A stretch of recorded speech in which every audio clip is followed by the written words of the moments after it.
Bismillahirrahmanirrahim, teman-teman sekalian yang dirahmati Allah. Beberapa video yang saya buat pada akun saya ini merupakan video edukasi tentang hukum Islam, terutama pada urusan waris.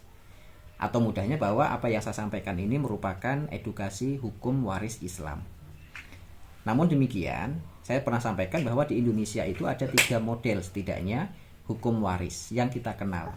Ada hukum waris agama Islam, ada hukum waris adat, dan ada hukum waris negara. Dari ketiga model ini sifatnya adalah opsional secara umum seperti itu. Artinya teman-teman boleh saja mengamalkan yang negara juga silahkan, mengamalkan hukum waris adat juga silahkan, atau mengamalkan hukum waris agama Islam bagi orang Islam.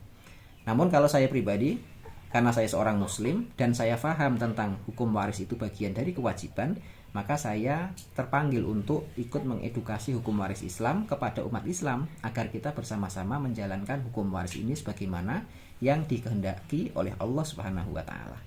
Dalam sebuah hadis Nabi pernah mengatakan ta'allamul faraidho wa 'allimuha annas. Pelajarilah ilmu faraid dan ajarkan kembali kepada orang lain jika Anda sudah paham.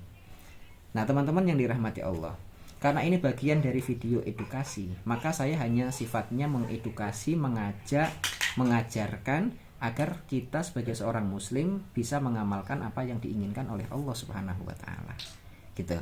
Nah, tapi ternyata dalam prakteknya ada sebagian kaum muslimin yang belum mampu menjalankan itu. Nah, ketidakmampuan kita itu tentu Allah Subhanahu wa taala tahu kenapa kita nggak mampu, gitu.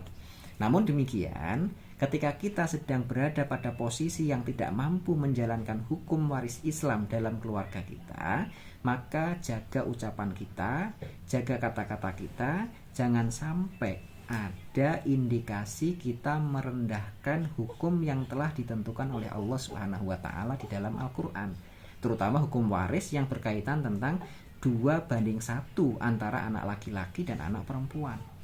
Nggak usah ditantang-tantang gitu. Maksud saya hanya memberikan edukasi saja. Kalau mau ikuti monggo, nggak ikut juga silahkan gitu. Mau ikut juga ya alhamdulillah, nggak ikut juga itu pilihan Anda masing-masing.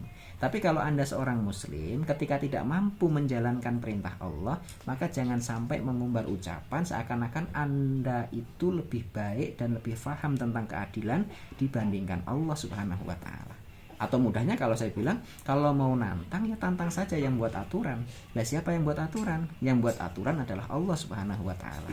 Makanya kalau kita belum mampu menjalankan, setidaknya jaga mulut kita, jaga lisan kita, kita simpan sendiri. Jangan kita umbar kemudian ada indikasi kita menghina hukum Allah Subhanahu wa taala, terutama 2:1.